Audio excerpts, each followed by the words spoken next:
Hi everyone. We are going to continue chapter 7, section 2, addition and subtraction formulas. In this section, we are going to learn addition and subtraction formulas for sine, cosine, and tangent functions. Also, we are going to learn expressions of the form of a sine of x, b cosine of x. Well, I'm going to kind of explain it later. We're not going to learn a little part of this section, which is in the book, but I'm going to cover it later somewhere else. We're not going to evaluate expressions involving inverse trigonometric functions, just because we did not cover chapter 6 where we kind of learned this. So we're going to hold on this, okay? So, well, guys, I was looking through your book and I was thinking that I don't want to spend like half an hour proving addition formula for cosine. I'm going to use it without a proof, but I promise to prove everything else besides this formula. So this formula, accept it as trust me, okay? If you wish, you can look through the first and second page of section 2, and the formula is proof. The proof is not complicated, but I don't see anything beautiful in this proof or anything like catching, which you are going to use for future. So I was thinking that we can just trust me and use the formula, but we are going to prove all other formulas. So the formula which I'm giving you without a proof. Formula is going to look like this: cosine of angle S plus angle T. So sum of two angles is going to be equal sine, oh, sorry, not sine, cosine. Too many marks. Cosine of S, the first angle, multiplied by cosine of T minus sine of S multiplied by sine of t. If you look at this formula, it's a very symmetrical one, and I want you to memorize it, okay? Please memorize it. It's going to be one of few formulas I'm asking you to memorize. I'm not going to ask you to memorize every formula we cover in this class, but this formula is good to memorize, and I want you to memorize it. So you see cosine, that's a sum, right? We see two cosines and two sines and the minus between them. So now I'm going to start proving other formulas. I'm going to start with a formula I'm going to label this formula number 1, formula number 2, cosine of the difference S minus T. Using this formula, no proof, no proof.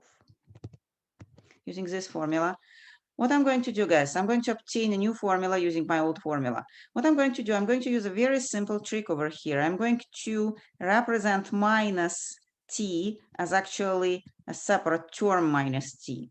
And then I'm just going to use my formula for the sum of two angles. So I'm going to write down that as cosine of s by cosine of negative t minus sine of s by sine of negative t. Now I'm going to use the properties of sine and cosine, being this one is even function. So if the function is even, then the cosine of minus t equals cosine of t.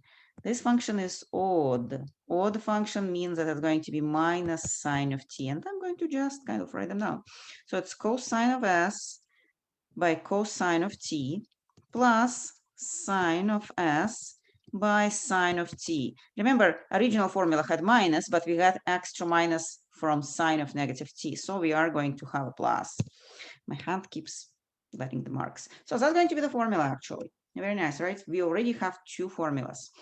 Now I'm going to use these two formulas to show you what else we can obtain. So next one is not going to be the formula actually, but going to be the problem solved, or kind of the use of the formula, okay? So I'm going to apply my formula for cosine to find cosine of 15 degrees. So that's going to be my example. So, sorry. Let me change the color. Let's make it orange. So example 1, cosine of 15 degrees. Well, what is 15 degrees? I can represent 15 degrees as 45 degrees minus 30 degrees, right? 45 minus 30 is 15. So, and now I can use the formula was formula number 2, right? It's going to be cosine of 45 degrees by cosine of 30 degrees according to my formula plus sine of 45 degrees by sine of 30 degrees. Well, we remember that 45 is pi over 4, right? And this cosine is equal 1 over square root of 2. 30 degrees, 1/2, 45, 1 over square root of 2, and the sine of 30 degrees, oh, I did 1/2 instead of like square root of 3 over 2, actually, square root of 3 over 2 here. Give me a second, I'll fix it. I was thinking about sine. Too many 1/2s, I guess. Give me a second. Eraser. Square root of 3 over 2. Well, no, I'm just going to simplify it, right? I have square root of 3, square root of 2 multiplied by 2 plus 1 over 2 square root of 2. Well, you see denominator is same, so I can bring it under the common denominator, and that's 2 square roots of 2. Do you need to rationalize this expression? Yes, if you like rationalize expressions, do it. But for me, it's going to make no difference. I don't see any like that rationalized expression is much better than non-rationalized, so you can keep it like this. Okay? Okay, very good. Now I think we can do one more example, but it's going to be a formula actually, but because I'm using one of these two standard formulas, it's going to be example. I'm going to consider cosine of pi over 2 minus x. So what is going to happen if I calculate cosine of pi over 2 minus x? I don't understand. Why do I make these marks on the board all the time? I'm going to use a formula, again, formula 2, actually. I asked you to memorize formula 1, but I'm using formula 2, right? It's going to give me cosine of pi over 2 by cosine of x, right? Plus sine of pi over 2 and the sine of x.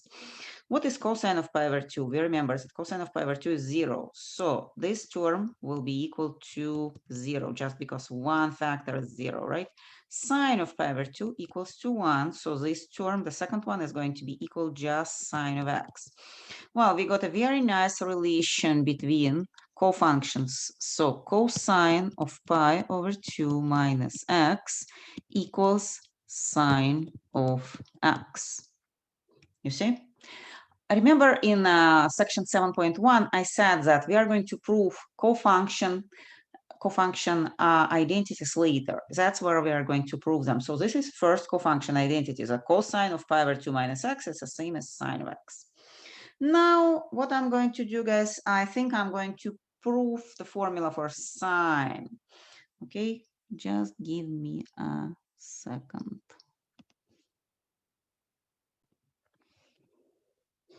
Okay, I'm going to consider one more example with cofunctions because to prove my next formulas, I'll need this example. And then I'm going to move to proof of sine formulas. Okay, so example number 3. We already know that sine of x equals cosine of pi over 2 minus x. How about sine of pi over 2 minus x? Can I apply the formula to it? Yeah, just treat it as a new x, So what I'm going to have, cosine pi over 2 minus, instead of this x, I'm going to put the whole thing, pi over 2 minus x. You will see where I go. I'm going to open parentheses over here, and I'm going to get pi over 2 minus pi over 2 plus x. These two are canceling, and I'm just going to get cosine of x. You see that cofunctions have symmetrical rule about them. Cosine of pi over 2 minus x equals sine, and sine of pi over 2 minus x equals cosine, which is very nice for us. Now I'm ready to prove my next set of two formulas. So let me add the page, and we're going to prove formula 3. Let me change the color and make it something else. Formula 3. Formula 3 is going to be sine of s plus t. Well, how am I going to prove it? Remember, we just had the formula for cofunctions. I know that sine of any angle, it's the same as cosine of pi over 2 minus the same angle, right? We just did the formula. That was formula, like example 2. So cosine of pi over 2 minus some angle, it's the same as the sine of this angle. Just angle here is not just theta or x, it's just sum of two numbers, s and t. Now, guys, what I'm going to do with this, because I'm planning to use my formulas, which I proved already, I'm going to reduce it to the formulas, which I proved already. I'm going to write it down as cosine of pi over 2 minus s minus t. I'm going to treat it as my first angle and this one as my second, and use again formula 2. Remember, formula 2 is cosine of pi over 2 minus s by cosine of the second argument, right? Plus sine of pi over 2 minus s by sine of my second argument. Now I'm going to recall from example 2, that this one is what? That's just sine of s. From example 3, what is this? That's just a cosine of s. Example 3, which I just considered before I did the formula 3, actually, right? So what I'm going to get? A new formula. Sine of s by cosine of t plus cosine of s by sine of t. And I got a brand new formula. Guys, I want you to memorize this formula too. I know it's maybe too much for one section to memorize two formulas, but it's only two formulas. And next section, I'm probably not going to ask you to memorize anything. So I'm going to write down this formula in a box, and I'll ask you to memorize it. So sine of s plus t, sum of two angles, equals sine of s by cosine of t plus cosine of s by sine of t. Sine is more symmetrical than cosine, right? It has plus here and plus here, and sine and cosine are symmetrical positions. Sine of s, cosine of t, cosine of s, sine of t. And I'm going to box it and also ask you to memorize it. Okay, well, very nice formula, and I think we probably should kind of use it on example. What I'm going to do, I'm going to consider example 4 and find, I don't know, let's find sine of 75 degrees. Just to see how the formula works. So remember, what is 75? 75, it's a sum of 45 degrees and 30 degrees. Why do I need 45 and 30? Because I do have a table for them, right? I can use a table and kind of use the numbers which table is providing me. So now I'm going to use a formula. I have sine of 45 degrees by cosine of 30 degrees plus cosine of 45 degrees by sine of 30 degrees. Well, I do have table values for this. It's 1 over square root of 2. This one is square root of 3 over 2. This one again, 1 over square root of 2. And this one is 1/2. What I'm going to get, a square root of 3, 2 square roots of 2, plus 1 over 2 square root of 2, which is going to give me square root of 3 plus 1 over 2 square roots of 2. If you wish, you can rationalize it. If you don't wish, you can leave it as it is. Okay, so very nice. We just developed formula number 3, and we are still using one formula which I did not prove. But again, if you wish, you can look through the proof. I don't think that it's going to kind of be short experience, I'd say. I'm going to prove formula number 4. Formula number 4, sine of the difference. I don't want you to memorize this one because you can easily obtain it from the previous formula. Sorry, I want to erase something and continue. So what I'm going to do, previous trick, sine of s plus negative t. And now use the formula. So sine of s by cosine of negative t plus cosine of s by sine of negative t. Okay, using the property that this is even function, it's going to be cosine of t, even. And this one is going to be minus sine of t, odd. I'm going to get sine of s cosine of t minus this one, cosine of s sine of t. Very nice formula. You don't need to memorize it. If you do know formula 3, you already know formula 4. What what I want to do. I think I just want to consider an example, and that's going to obtain for me next formula for tangent. There are two formulas for tangent. I'm going to obtain one formula for you and ask you to obtain another one on your own, okay? So formula number 5. What is tangent of s plus t?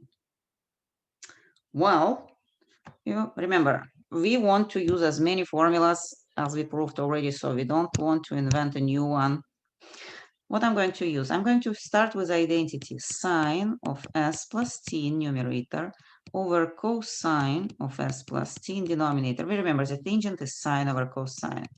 For the top, I'm going to use the formula for sine, which sits on number 3, right? So it's going to be sine of s by cosine of t plus sine, let me erase actually the dot over here and put cosine first. It does not matter actually how you put them, like first or last, but I want to keep like similarity to the formula. And in denominator, what I have for cosine?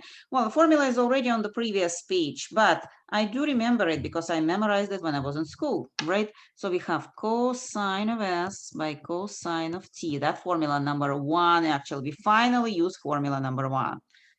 Before, we always were using formula number 2, right? The sine of s by sine of t. Now, what is going to be my next step? Let me use a different color because otherwise it's not going to be very clear what I'm doing. Guys, and this is going to be a very standard approach to proving the formulas for tangent. What I'm going to do, guys, I'm going to divide both numerator and denominator by same value. What I'm going to do, I'm going to divide it by cosine of s and this cosine of t, sorry, wrote sine. Cosine of t. To not change my expression, I'm going to do it in numerator and denominator. What I'm going to have over here?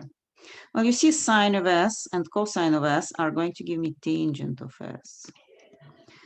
Cosine of t and cosine of t are going to cancel. Now plus, if I do division over here, which is more closer, cosine of s and cosine of s are canceling, but sine of t and cosine of t are going to produce tangent of t. In denominator, cosine of s and cosine of t here divided by the same expression is going to give me 1.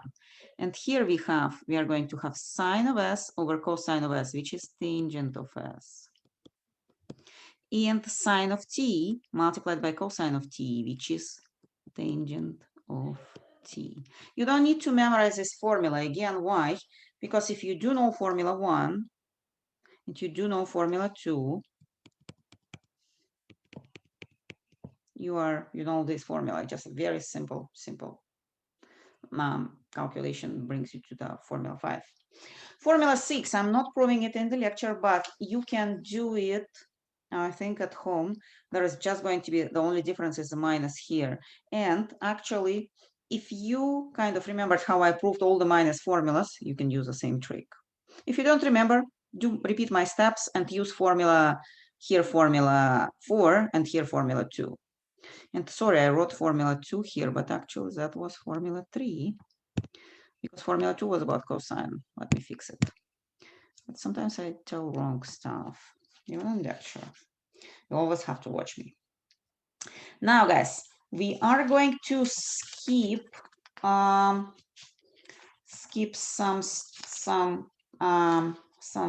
stuff from the book, and they're going to be finding sine and cosine inverse expressions for the sum of inverses and the difference. We're going to move to expressions of the form a sine of x and b cosine of x. Okay. So let me change the page and change the color.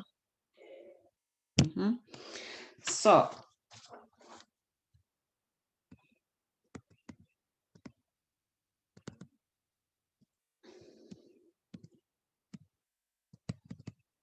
in the book, they call it in the form of a sine of x plus b cosine of x. What we are planning to do with these expressions, we're planning to modify it to just one sine or one cosine. I think I'm going to choose sine, but that's actually not super important. Well, I think what I'm going to do, guys, I'm going to just show you how to convert one of these expressions into, and then show you the algorithm. Imagine that our expression is looking like this. That's going to be example number one. By the way, it's the same example as in the book. 1/2 sine of x plus square root of 3/2 cosine of x. I want to represent this expression as a sine of two like angles, but one sine, not two different signs like I have over here, sine and cosine. How can I do this? Well, guys, remember from formula 3 that this can be a cosine of some angle theta, and this can be a sine of some angle theta. If there is angle theta which gives you cosine equals 1/2 and sine equals square root of 3/2, then you are going to get formula 3. Then it's formula 3, which is cosine by sine, sine by cosine, and that's going to be sine of two angles, right? Theta and x. Do we have such theta? Do we have an angle which has cosine of theta equals 1/2 and the sine of theta equals square root of 3/2? If you look at the table, you're going to figure out that cosine of theta equals 1/2 means that theta, the smallest one, equals what? Pi/3. And the sine of pi/3 also equals square root of 3/2. So we do have theta like this. So now what we can do, instead of writing down theta plus x, we can actually put what we know about this theta. Theta is pi/3. So we can write down that this is sine of pi/3 plus x. You see that we represented sum of sine and cosine with some coefficients a and b. My a equals 1/2, my b equals square root of 3/2, so it's kind of a, and this is kind of b, as one sine. Why one sine is better than sum of sine and cosine? Well, guys, imagine that you want to graph it. It's going to be really hard to graph sum of two trigonometric functions, but you know how to graph sine of pi/3 plus x. It's very easy, right? It's just a horizontally shifted sine, just a standard one, even with very simple period.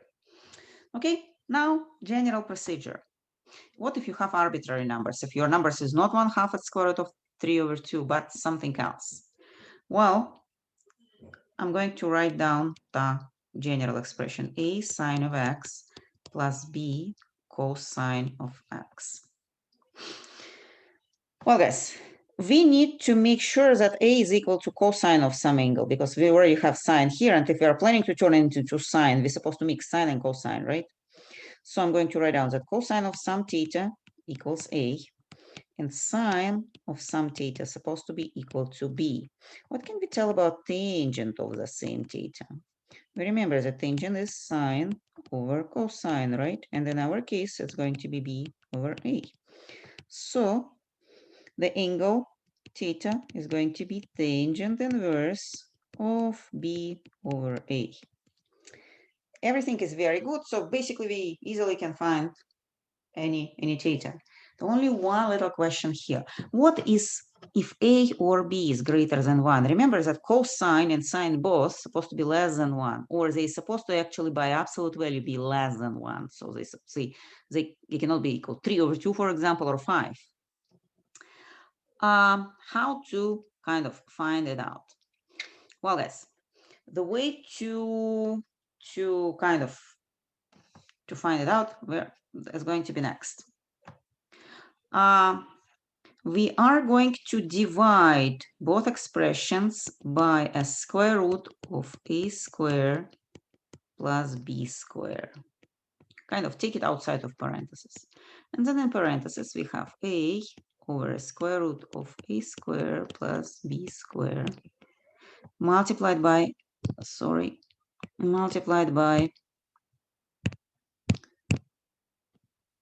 sine of x, and b a square plus b square multiplied by cosine of x. Now, I'm sure that these expressions are less than 1. Moreover, I'm going to be sure that this expression, some of them, because they are sine and cosine, are going to make Pythagorean identity. So if I square this one and I square this one, I'm going to get 1. Let's check it once and then just use ready formula, okay? So I'm going to, this is my cosine of theta, and this is my sine of theta, and I'm going to actually check if the sum of cosine square of theta plus sine square of theta equals 1. If actually it satisfies Pythagorean identity. So what I'm going to do, I'm going to square my first term, and a squared is a square, and denominator, because it's a square root, it's just going to be without a square root. The sine is b square, and denominator is a square plus b square. You see that both denominators are same, so my expression is going to be equal to a square b square. And you see that numerator is exactly equal to denominator. So it's true. Pythagorean identity is working, which means that my angle exists, and that's a way to find it. Well, there is a little underwater rock when you find theta here, because remember, sine and cosine have a period of 2 pi, and tangent has a period of only pi. So actually, sometimes tangent is not going to give you exactly the angle theta, but we are going to talk a little bit later about this when we do examples, okay? Okay, so now let's consider maybe example or two, because I was thinking to kind of solve first example myself and then ask you to solve something. I have lots of different, this was not a, that's comma, right? Okay, so I'm going to do an example. First, I have to choose this. Second, I have to choose this. Okay, so what was example number 1? Example number 2. What is my example number 2? I'm going to consider 2 sine of theta plus 3 cosine of theta. You see that I'm not using x, but does not matter, right? And I'm using theta here instead of x, so I cannot use theta for my unknown angle. So this is my a, and this is my b. So what I'm going to do, I'm going to put under the square root 2 square plus 3 square, and here 2 over, what is 2 square plus 3 square? 2 square is 4, 3 square is 9, so it's a square root of what? 13 sine of theta plus 3 over square root of 13 cosine of theta. And I just calculated this number. Well, now this is going to be my cosine. Well, I'll need a different letter. I'm going to call it phi. This is going to be sine of phi. And I'm ready to write down my final expression. That's square root of 13, which is my like in front number. And then sine of my theta plus phi. Well, I still don't know phi because this is not table value. How I'm going to find my phi? I'm just going to use the formula for tangent. I'm going to write down tangent of phi equals dividing sine over cosine. You see, a square root of 13 is going to cancel when I divide them. So I'm actually going to have 3 over 2, which is going to give me phi equals tangent inverse of 3 over 2. Well, which we just can calculate using the calculator. Yeah, I cannot do calculations and Zoom at the same time. Or maybe I can. Give me a second, guys. Give me a second. I'm gonna find my calculator. So what I'll need 3 over 2. I know that 3 over 2. Well, let's do it like divide 3 divided over 2. Now, guys, I'm going to put radians here because actually 3 over 2 is in radians. And I'm going to find tangent inverse. On my calculator, it's a trigonometry. And I'll need to use a second, actually. Second and tangent inverse. I don't need this. Okay, it looks like it's found for me the value in radians. No, I did not do it actually correct. I'm going to redo it one more time. Give me a second, guys. Okay, first divide 3 over 2 equals 10. That's better. Now I'm going to use trigonometry. Second Tangent inverse. Yeah, so that's a number. So I'm just going to write it down. Sorry. As soon as I start using the whiteboard, calculator disappears. I'm going to round it up to like 2 digits, 0.98, okay? So 0.98. You can use degrees too. Then your final answer is going to be in degrees. Does not matter actually. So it's square root of 13 sine of theta plus 0.92. If you use degrees, put a little degree sign over here. Okay. Now, guys, what I want you to do, I'm going to add one more page and ask you to solve something on your own. First, let me change the color. I want you to do self-work on the next problem. 5 sine of theta plus cosine of theta. And have like 2 minutes. Try to do it on your own. And then, like, stop my video, of course. And then just go back to the video and check your answer, okay? And now I'm going to make a little pause over here. Okay, guys, I'm going to solve the problem. So what I have, this is my A, this is my B. What is my B actually? There is nothing here. I'm going to put 1 here. So you'll understand that B is equal to 1. So I have 5 square plus 1 square, which is what? 25 plus 1, 26, right? So I'm going to have 5 over 26, square root of 26. Sine of theta plus 1 over square root of 26 cosine of theta. And now I just need to find out what is going to be the phi, right? By the way, well, we do know that this one is what? Is cosine of phi. Do you actually need to find a tangent? If you do know cosine, can you just find cosine inverse? Yeah. Well, that's what I'm going to do. That's another way to do it. So I'm going to write down a square root of 26. And I'm just going to find the cosine inverse. So my phi is equal cosine inverse of phi over square root of 26. Well, it's not going to give me a different answer. It's just like, you know, example of how we can do it differently. So let me change it. So what I have, 5 divide over square root of 26. So that's my expression under the square root. Now I'm going to take cosine inverse. Well, why don't we use degrees just for a change? So I'm going to find the cosine inverse of this. Trigonometry, second on my calculator, it was cosine inverse. Okay, and the answer is in degrees. So I have 78.9 degrees. That's going to be my final answer. That's going to be sine of theta plus 78.9 degrees. Basically, I think that's it. You don't need anything else. Well, watch carefully tangent inverses, because sometimes they will give you an angle in a different quadrant. Remember, guys, that cosine and sine are accent wide of the coordinates on a unit circle. So if you have, for example, both of them positive, means that your phi is somewhere here. The cosine is positive and sine is positive, right? And then your angle phi is here in first quadrant. But sometimes you will have this negative, sometimes this negative, sometimes both negatives. Maybe both negatives can be solved by taking minus outside. But, you know, depending on like where minus and plus are going to be, you can see it either here or here. Both negatives you can always reduce to positive.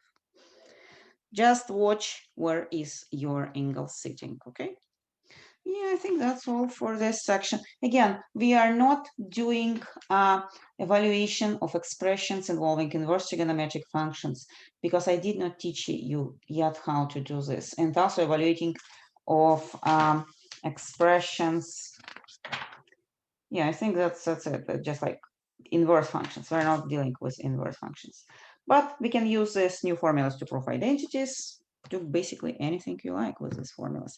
Again, how many formulas I ask you to memorize? Memorize 2 formulas. I'm going to write them down one more time and just kind of put big words, memorize. Cosine of x plus t.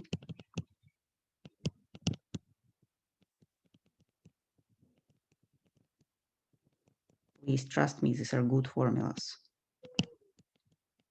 And I'm not going to ask you to memorize just formulas for fun.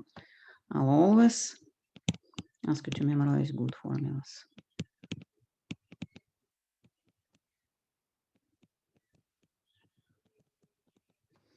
Okay, first they look like abracadabra, but you repeat them several times. Your brain is going to remember them by itself. Okay? That's all. Thank you.